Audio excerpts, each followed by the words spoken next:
What's up, everybody? Welcome to another edition of Elevate Your Grind, brought to you by the Cannabis Lab. I am your host, Todd Rosales, and I am joined here today by another member of our leadership team, actually the leader of the Miami chapter, Todd Friedman from DAG. Thanks for joining me, Todd. Thanks for having me, Todd. Absolutely. I'm just going to call this one Todd Squared. Todd Squared. Yeah. So you make all the leadership meetings really hard when people are calling out Todd. Yeah, everybody's confused. So I'm going to have to change my name, I think. No. You started there before me. So before we get into the actual meat of this podcast, I don't know about you. Have you ever done business with another Todd before? Good question. There's always seems to be another Todd that lives on my street, though. Wherever I live, there's another Todd. Weird. So there's always So we work with this Spider-Verse thing going on. We work with a gentleman, great guy, Todd Rowe. I think it's BidX Lending is his name of his company. And every time, and I deal with lending for Green Check.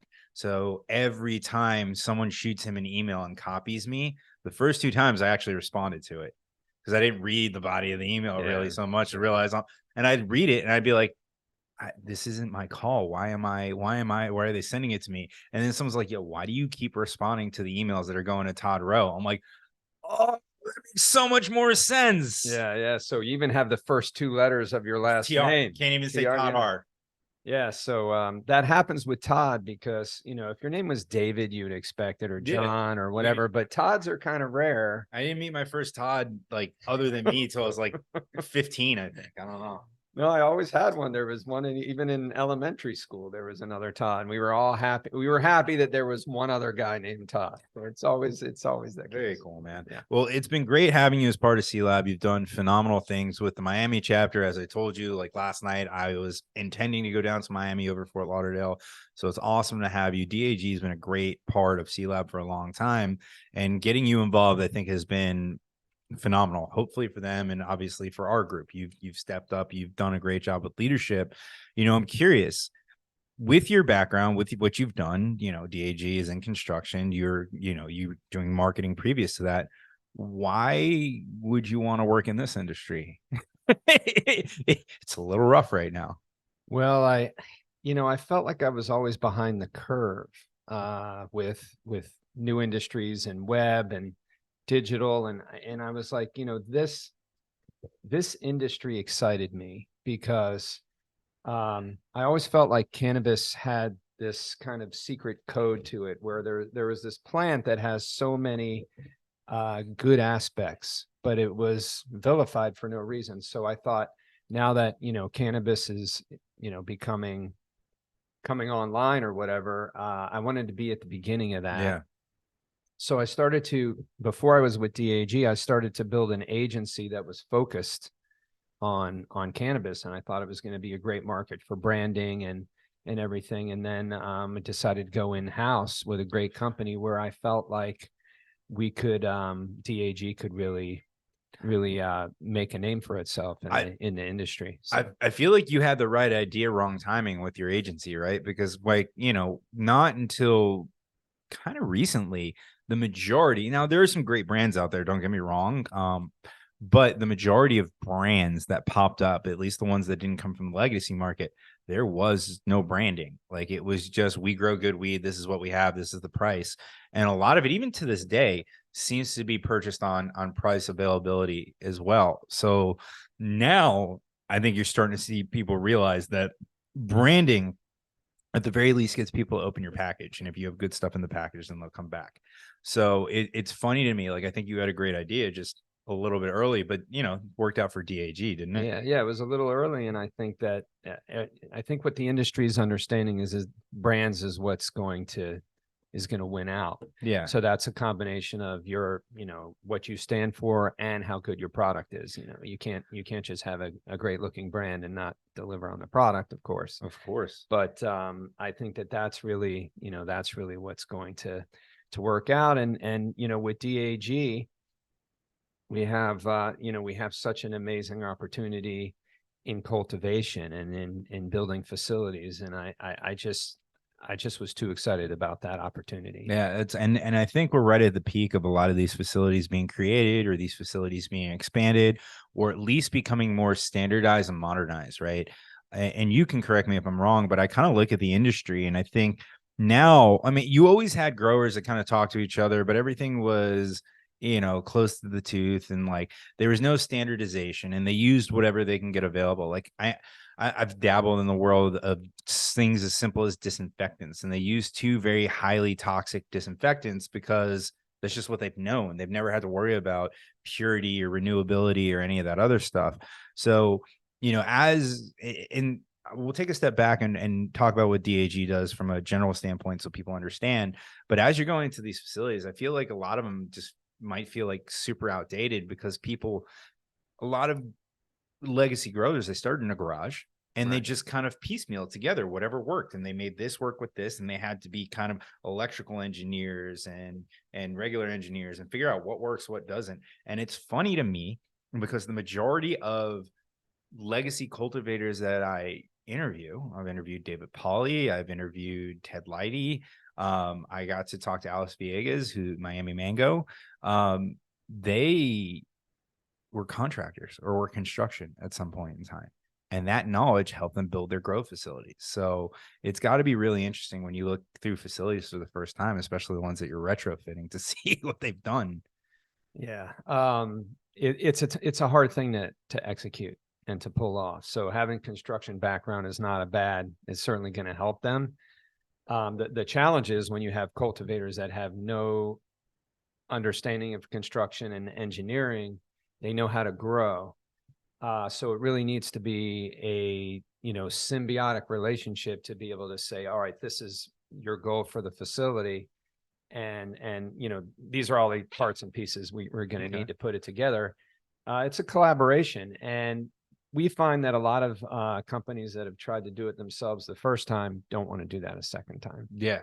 Yeah. They've been bitten. No, I mean, I can, looking at myself in the way that I like to do things, if it was me, I'd want to like project manage it with you guys, but I don't want to do anything. I just want to make sure everything's getting done.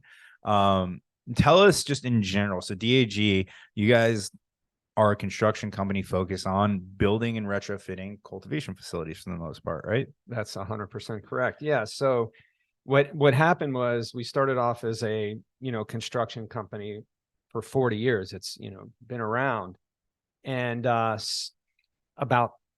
think about 10 years ago, we got an opportunity to build a Bright Farms, it was a very new thing in the States to build this indoor lettuce factory. Ooh. And what we realized when we started we did 3 of them. So what we realized when we started building that was the delivery system to build a cultivation is different than standard construction. And you have to really know agriculture, and you have to really know how to project manage something like that.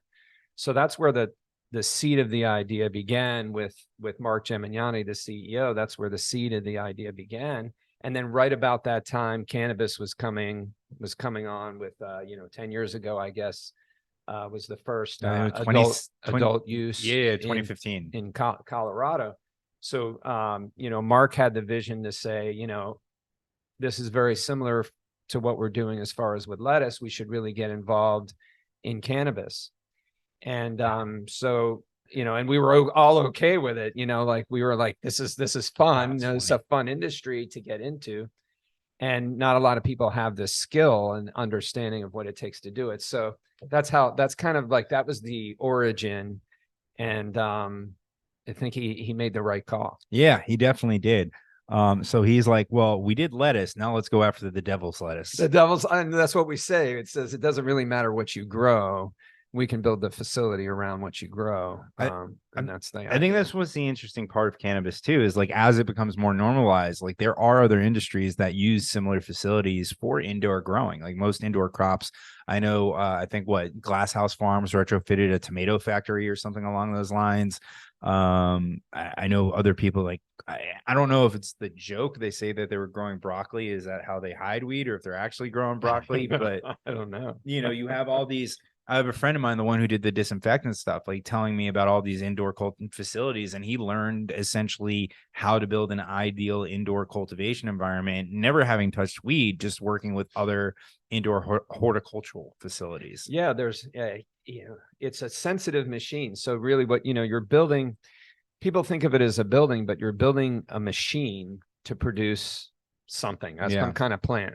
Doesn't, if we just think of it that way, and then that machine has to have all these conditions to allow that plant to grow properly without mold, so you have to have a really good understanding about the conditions, like, how much insulation in the roof area, if there's some, so you have to have a really good understanding of how to create the right conditions in a building, because it's really not just a building. It's not a building for people to live in. It's a building to grow cannabis. So it's a whole nother way, or any kind of plant for that matter, but it's a whole nother way of putting a machine together that's productive. It's funny, when we were talking to David Pauly, he had a big say in helping design the new flowery facility. And one of the biggest things you have to deal with down here in Florida, as as well as anyone else, is humidity.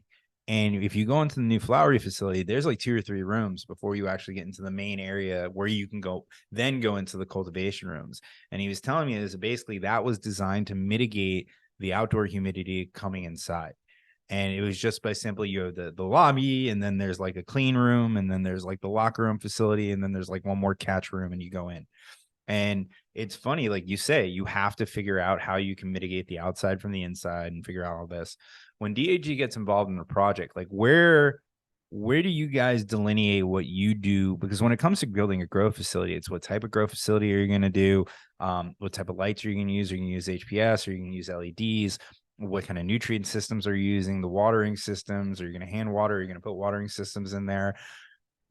So like, obviously there are hundreds upon hundreds of vendors that do all this other stuff that goes into what you're building. Are you guys building the structure? Do you consult on the accoutrements that go inside? Yeah. How deep do you guys, do you have like, here, this is a fully finished grow facility, is this what you want? Like, how detailed do you guys go when it comes to the stuff that goes inside the building? Well, we plan, design, build. We plan, design, and build, and they grow. So that's kind of our little thing there. So we start off very early because everyone has a different concept and a different kind of facility that they want. So we start off with, understanding and what their business is. Would you guys help them pick the type of facility? So like here in Florida, we have hoop houses, we have these Nexus greenhouses, you've got mixed light facilities, and then you have pure indoor facilities. Like, do you sit with the companies and say, hey, here are the pros and cons of all these types of facilities? We do. We guide them from the very beginning, because we have, we've garnered so much experience over time, over the last 10 years. And so when we understand their business model, we can give them, in fact, the number one important thing that we do is when they pick up the phone to call us, we answer, so that is shockingly important in this industry. Yeah. So we're, there's thousands of decisions to make from the very beginning, which is actually the most crucial part. And in the very beginning, they might not even understand, how much water and electricity the land can deliver. Yeah. So, we have to actually start with, is this particular retrofit, or is this greenfield, which just means there's nothing there yet? Is this the right place to build based on? So, we start off very early in the analysis. We understand how they want to grow, what they want to grow. And then, with all of our deep reach in the industry, we know, all the equipment providers and the different greenhouse providers. So we're really agnostic, because we want to be able to customize to what their goal is. So what's your yield? And here, here's your schematic. Before you go ahead and start hiring expensive architects, we can have a schematic, and we're able to do something. We do something called a launch plan, a facility launch plan, where they're going to understand their entire facility and how much it costs before you go really into pre-construction and start, doing all that other stuff. So we phase it. It's probably the most important thing, is the way we phase in a project, because we've gone to companies where for 3 years they've been trying to get their facility done. Yeah. So that's what we really want to avoid, number one, from the very beginning. No, and especially in a state like Florida where you have to get speed to market to maintain your license, it's important.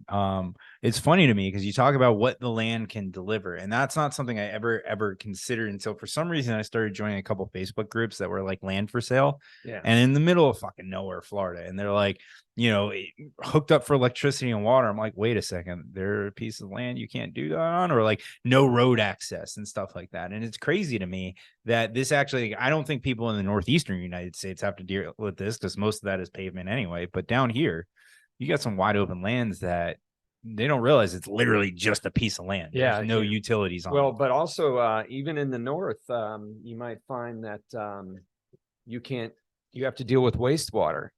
So let's say, there's some that says you can have, 0% of whatever toxin in your, not that it could be, it might not even be a toxin, but you can't put that back in the water. So now your operation has to actually have water removal, wastewater removal, which is very, very expensive. Yeah. So really understanding from the very beginning, all these aspects, because you can really, really make. I don't understand any of it. Yeah. I'm, And I've been in a lot of cultivation facilities. I'm not personally the construction expert, but I'm just, I'm around it. I'm around these guys, and I see the analysis and what has to be considered. I mean, there are some people that, that'll start the do-it-yourselfers. They won't realize that there's actually something buried under the ground, and they can't build there. So it's really like taking them from the very beginning is really the best way to go. It's got to be weird for a lot of these guys that are coming over from the legacy market that are like, they're so used to keeping everything close to the tooth and like choosing who they work with and everything else, to like go into you guys and be like, build my dream. Because I feel like those are the DIY guys that are like, no, I built this 2-car garage myself. I can just scale that up. But on that note, have you had people come and theoretically, because nothing's illegal here, right, where they had like a design for a garage grow that they use, and they're like, can you just do this, but at like 50,000 square feet? Like, does anyone ever tell you like, this works for me, just make this a lot bigger so I can grow more weed?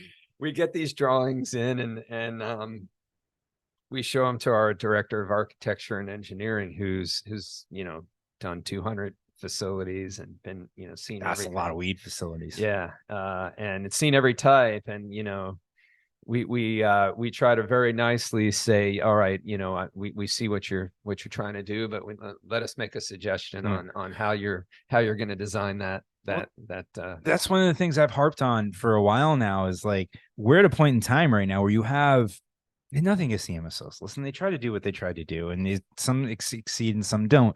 But all of a sudden, you have guys that cultivated in a small garage. Maybe they had a 10,000 square foot facility, maybe 20 at best. But all of a sudden, you have multiple companies across the country that are trying to grow weed, quality weed, in a 50 or 100, 200, 250,000 square foot facility. Nobody in fucking history has grown weed at that scale successfully. Like, nobody. The only people who've even grown weed at that scale is the cartels, and they don't really give a shit what's going in or out of it. Right. They just want to make sure that they have something they can put a bag at the end of the day, right? Don't come after me. But it's now, I feel like people don't realize how much different it is from growing in a 20 light facility or a 10,000 square foot facility versus a 250,000 square foot facility like the Flowery, and the nuances, and like even things as much as like getting water from one side of the building to the other, or getting nutrients from one side of the building to the other, and how many more pumps you need because it has to go an extra 100 yards or whatever it is. Right. So, the main thing is someone that's been growing on a small scale has to be willing to allow the equipment to do the mixing of the nutrients, and willing to trust the equipment, and know when the equipment is out of range. And so it's really a different approach. When you're cultivating and you're in the garage, I'm sure you feel almost a spiritual thing with the plant, and you're close to it, and you're looking at all these things, and you're using your human senses, right? And then when you're at scale, you're a factory now, like, and you still use your senses, but you have this equipment that's going to help you standardize. So, and it's hard for some people to go from, understanding that, I have this intimate relationship with the plant, and you can still have that relationship, but you have all this equipment that's going to help you grow. You've got this layout that's going to help you, keep the contaminants from coming in. So you kind of have to change your mindset. Sure. And I think that the people that are willing to do that, and to listen to engineers, and to have standard operating procedures, and kind of you got to regiment yourself a bit, when you're in a production facility at that level. And otherwise, I mean, there's equipment that's going to help you do that. How do have you to let it do it? How do you guys stay up to date on that equipment? I mean, the industry is moving forward exponentially now that it's legal, and you have all these. Listen, the guys who have brought it to where it can be legalized with the education that they did a phenomenal job, and they're all great Frankenstein architects, and they've laid the groundwork for the stuff. But now you have people who have been doing nothing, not even architects, like engineers and stuff. They've been doing nothing but true engineering and everything forever. That's their career, and they're bringing their expertise to weed, mostly because they like weed.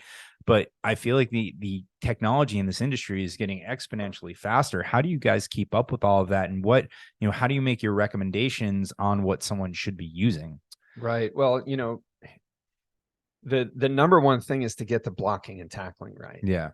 So we're aware of a lot of new equipment out there. And what we generally say is, look, let's make sure you can grow on a large scale first. A lot of the equipment is pretty basic. You've got benching, rack, benching that moves. And then you have HVAC, and then you have lighting, and some lighting, you have more control over. So, I don't think people realize how important HVAC is in a cultivation facility. Yeah.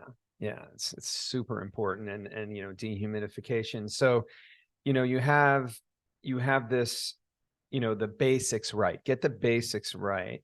And once you're growing, and that you can have the operating procedures to get the basics right, then you can have an R&D room, where you can do controlled experiments, because there are some really neat things that we've noticed coming out there that can really make your life easier too. So, God, I wish you guys had an R&D room. And we really need one. That would be great. I know. The problem is, I think we should build. In this state, you need a license for it. I guess you'd have to grow lettuce in it. Oh, that's boring. I know. But yeah. So, it sounds easy, as far as just, getting the right racking, the lighting, the fertigation, and all that. That sounds easy, but get that right. And just to get that right is an accomplishment, and doing the, having standard operating procedures. And then there's these new systems that we're looking into, but we're not going to jump into them right away until we know that they're tested, tried and true. Because everyone's looking to us to make sure their facility is operating the right way. So, but there is neat stuff out there, and it's crazy because if you look in a state like Florida, like there's so many. I feel like you guys know the issues in the state going into it, like, and then industry wide, you have things like PM, you've got different types of molds and mildews and funguses that are, and spider mites and all this stuff. Like, and it's nuts, because I think from what I've learned, and by no means am I an expert, and I know you're on the marketing side of things, but there are ways to prevent that environmentally before having to use stuff on the plants themselves. Like, that's probably the last thing to do. And I feel like you guys go into a facility where it's like, okay, this is what you have to do to keep the humidity out. This is what you have to do to avoid PM. This is what you need to do with your HVAC system. And I feel like that's invaluable, because a lot of people to now have been very reactionary. And I feel like working with a company like DAG, someone who's there, someone who understands the construction, understands environments, because you've done this for stuff outside of weed, you can say like, hey, these are how you set it up to be preventative, so you don't have to be reactionary. Exactly. I mean, a lot of it is in the layout. So, you quarantine. I love going to cannabis grow facilities. Yeah, you quarantine the people that are finishing and trimming and all that from the people that are, so a lot of that is in the layout. Air showers do help. What's an air shower? Oh, that's one of those things where it like blows you with air. Yeah. We do design those, and you make it so there's only you have to go through the air shower. So there's ways to keep the contaminants out. There's all these systems that are watching your plant all day to see if there's any contaminants on your plant. Now that's cool. That's some of the technology that we were talking about on the last question there are things that, it's watching your plant, it's being recorded and it can, detect things. And so there's all this new Play technology, so yeah, I mean, it keeping out content. I mean, that's all part of, finding ways to set up your facility for future growth. Yeah. And it takes a certain kind of, we have the right minds at our business. It takes a certain kind of really, I kind of make fun of the guys a little bit. They're like, the guys that they would like straighten out this coffee cup, so like detailed people that are like looking at every little thing and considering. They can drive you crazy, but those are the kind of people that we have at DAG, because that's the personality you need to make sure that, everything is designed the way, to optimize for success. These facilities are so high tech now. It's great. I mean, I look at the blow up, or the glow up, that you will, that I can think of, just because I know them so well. I keep talking about them all the time. But the folks at the Flowery, I don't know if you ever saw their original facility. So their original facility was a loading dock with 8 refrigerated trucks back up to it. And then they built a warehouse around that. And then you walk in and there's like a little like coffin that's an air shower, and then the little room. And then you go in there, and then all of a sudden they have this giant 250,000 square foot facility with like 16 grow rooms and extraction and all that.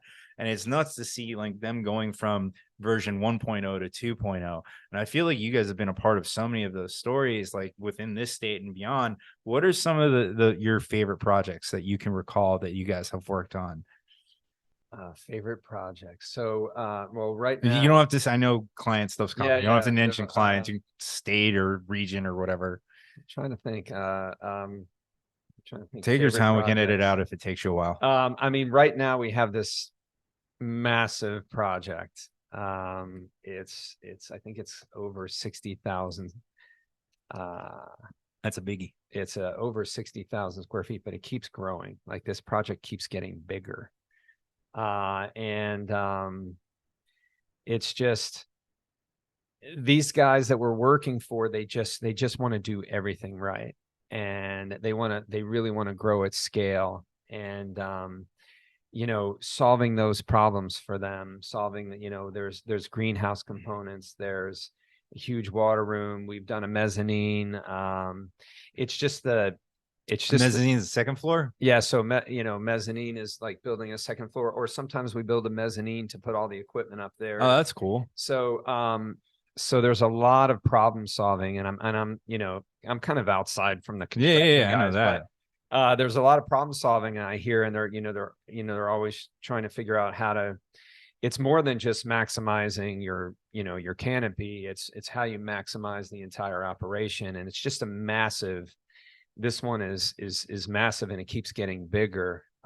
So it's really fun to see it evolve, and there's a lot of high tech aspects to it. So I'm really excited to see when they're finally done what they're able to produce, because they're going after it 1,000%. So that one's exciting. The coolest part of your job has got to be the fact that every project you do gets better than the last one, just because of time, right? You start a project, it takes however long it takes to complete. You do another one a year later. It's not like you're doing 100 of these at once. That's I'm sure you guys wish you were that big, but I mean, I don't even know. That's a lot of workers. Yeah. But my point being is, like, as you're doing a couple of these a year, 10s of them, whatever it is, like a year later, it can be so much more technologically advanced than the last year. And you just get to see the constant improvements. It's got to be one of the most fun parts. It is. I mean, you see, you learn things with every one that you do. We're always looking to optimize and trying to find ways to make it more valuable for the clients. So it's all about optimization. We're always saying, how do we get the most value for them, so that they're not spending too much money on the original building, but they can expand, and that their operation is going to. So it's always you're always refining and trying to find all the best ways to win the Olympics, I guess. So it's the small things. So do you guys, and again, that's just for like engagement purposes, I know you guys are experts at the cultivation side of things, but if you have a company vertically integrated says like, hey, we want to build a cultivation and 3 dispensaries. Will you guys take those on too, or do you bring in someone else for that? Yeah, we'll take on that. We really focus on cultivation, and as long as it's attached to the cultivation, we'll do dispensaries. We're really laser focused on being the best at building Cultivations are more fun. Cultivations. And the thing is, not one of the reasons we like it, I think, is because not everybody can do it. Yeah. It does take a lot of experience. It does take a certain kind of person, a certain kind of approach. You have to have people that have been to a lot of cultivations, that's seen every type of system, the flood system. I'm too focused on the indoor plants when I go in there. Yeah, everybody just goes, when they see all the plants growing, everybody's just in heaven. But yeah, so it's all fun for me because I don't have to sweat that stuff. I just have to talk about it. So let's ask a question now. Let's get into your world here. Marketing to an industry that, typically has a DIY approach, and, how do you tell the DAG story to this industry that is probably, a lot of them are like, we can do it ourselves, or we can design this ourselves, or it's like, wait a second, we actually are experts. I know you may not think so because, well, ego in this industry, but because in general, like, you'd be surprised how many companies are in this industry but still don't understand the market. They just have a couple people that know the industry and get the business and everything else. How, what challenges do you face when marketing to the cannabis industry on something that they feel like they might be able to do? It's really hard to explain that. That means he's got a silver bullet and he doesn't want to tell us. No, I would, it's really hard to explain the value that, it's we've had to really think about this. There are do-it-yourselfers like the Flowery, and they seem to be having great success. I would say that they're really rare. Yeah, well, they have David and Donovan. Donovan has been doing construction down in Homestead since Homestead was created, and then David from Preferred came in from that standpoint too, and Brian, like the 3 of them, they just happened, like they could work for you guys, like they just happen that they're a rare, and they we got haven't lucky. seen that. We come in for a lot of saves, so a lot of times we get hired because it's the save. It's like someone saying, yeah, I can do this myself. And then you get involved in this, and then you realize it takes a year to get a switch gear, which is where you run the electricity into your, and you didn't know that. Early procurement, knowing what our long lead items, people generally kind of get that. But our favorite clients are the ones that are like, okay, we know that you might really be an advantage. And also, if you're building a cannabis business, you should really want to focus on building the cannabis business, like building. Yeah. I mean, like if you had to redo your kitchen and your bathroom, like, who wants to do that? No, that's like 1/100,000th of what the effort that it takes to build the cultivation facility. I don't even think people realize how hard it is to project manage it. So I was in construction for a very, very short time. I was helping a gentleman who was launching a construction business, kind of with his marketing and operations and hiring and stuff. And the thing I learned is, like, between getting the shit you need and the timing of the inspections, because the inspectors, and I'll say this because it'll get you in trouble and you need a good relationship with them, they're fucking lazy and they try to get out of coming all the time if they don't have to, because they don't get any extra benefit by approving you or not. Like, yeah, they weren't ready, I didn't go. So you could feel like you have all your inspections lined up perfectly, and one guy doesn't come, and then you can't do this inspection because these 2 weren't done. If the drywall's behind, if something is a week delayed or 2 week delayed, that throws your entire project off completely. You need to be able to work around that. Or sometimes, like the gentleman that I worked with, his biggest skill was the skill of persuasion, whereas, like, I can't come till Tuesday. He's like, I'll figure out how to get him here on Friday. Yeah. You know what I mean? I mean, if you could manage a project at NASA, like if you can, I mean, you need the level of project management and understanding for simple shit. And like, I hate saying it, like, sometimes subcontractors suck balls too. Yeah. I mean, you have to have your eyes on the subs. You have to know, you might have to remove subs. What we do is we have a superintendent on site that's a DAG person. Mm-hmm. We have project managers working, in our office here in Florida. But we have someone on site managing, all the deliveries. Like we've had sites where we've come in late to the project and they've ordered equipment that's sitting outside. We have to build the tent around it. You know, we have to put it in a giant, and it's a lot of equipment. So the level of detail in project management is probably the number one skill that you know, if there are the do-it-yourselfers that think that they can understand and know how to manage at that level of detail, it takes someone that's really an animal, like, you know, knowing how the grade of the floor and the drain is going to line up with, I mean, how far apart outlets need to be, how many you need, lighting, how many emergency lights you need, and making it operational efficient, you know, like, you know, the valves are too high, you know, like this is not something you could be casual. Well, that's the funny thing. There's no casualness in making this We've happen. been so focused on the complications of the actual cultivation equipment itself, you forget how complicated the simple shit is, like plates for your outlets and like all this stuff, like how little, like drywall and the way that it's sealed and the insulation. And then obviously in Florida, we've got hurricane standards that you have to meet. Like construction is hard in itself. And now you're adding in you have to not only build a facility, but now you have to build a very controlled environment in it. It just sounds like a recipe for disaster. It is. I mean, can you imagine? This is one way I try to describe it, because like we were talking about how we were doing these security doors and they need to be electrified. So we have to talk to the door company and then the electrician through the electrician, you know, so imagine if you had to get people to understand the complexity of this. Imagine you were going to just build a car. Let's say build another machine, right? And then you're like, well, I'm going to trade shows. So here's the windshield company. Here's the engine company. Here's the exhaust company. And then you said, okay, guys, build my car, right? And you have to get all these different disparate groups talking and like into one drawing to where everything is going to work together. And then when you turn on the key, the car is going to start.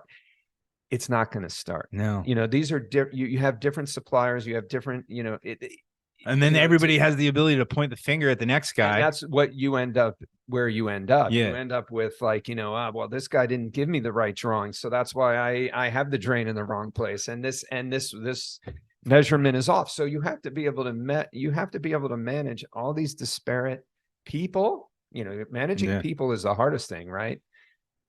Projects, parts, you know, stacking and synchronizing tasks so that things get done in a faster way.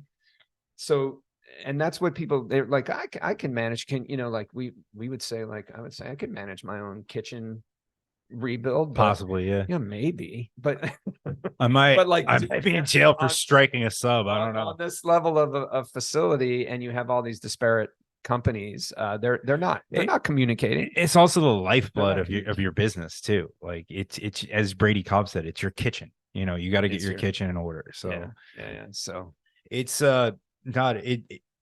I love what you guys are doing. I think it's needed for the industry. I love seeing people take transferable skills and bring it into this industry, and not just for the money. Like, you guys love this industry. I see your involvement in Cannabis Lab, and it's certainly not because you're making millions of dollars doing it. You love the industry. I don't have you fooled. I don't have you fooled. You don't have me fooled. I've seen the Miami events. I did not get a diamond encrusted glass when I went. Okay. My point being is, when you're volunteering for C-Lab, and to give the level of dedication that you give as a volunteer, like, that shows me that there's passion there. And it shows me that the group that you have is very dedicated to supporting the industry, and supporting the industry specifically in Florida. How has your experience been running the Miami chapter and with Cannabis Lab in general? I mean, I really enjoy it. Because, you know, you meet all kinds of people. Yeah. And you're right. I mean, people are really, really passionate about being a part of an industry that's completely new, and we're all waiting for, you know, the latest, you know, for it to be a Schedule 1 drug instead of Schedule 3 drug. You know, we're all waiting, we're all hoping, and we're all pushing for this. But there's so much business to be done. There's so much enthusiasm, and then it's a little bit of fun with it, because you know, because we're in weed. Because it's weed, and it's fun, and it's a little bit, you know, it's a little bit edgy, and you know, now there's so many flavors and so many, and so many different enthusiasts. So to meet people that are excited about their industry, right? And the people are really kind and willing to share information, and people really have, I find it a lot. I mean, people are really just so excited, and there's new people always coming in, and I like to help the new people coming in. What's fun to me is, you know, I see two type of people who come to C-Lab. I see the people who want to get involved and the people who show up expecting everything to be delivered to them. And, you know, I always tell people with Cannabis Lab, you get in what you get out, what you put in. And it's funny because I always thought like we'd go to MJ Biz and Rob would try to push for us all to get together. And I'm like, I don't need to get together with you guys in Vegas. I see you once a month. But what would happen is we would naturally find each other in Vegas.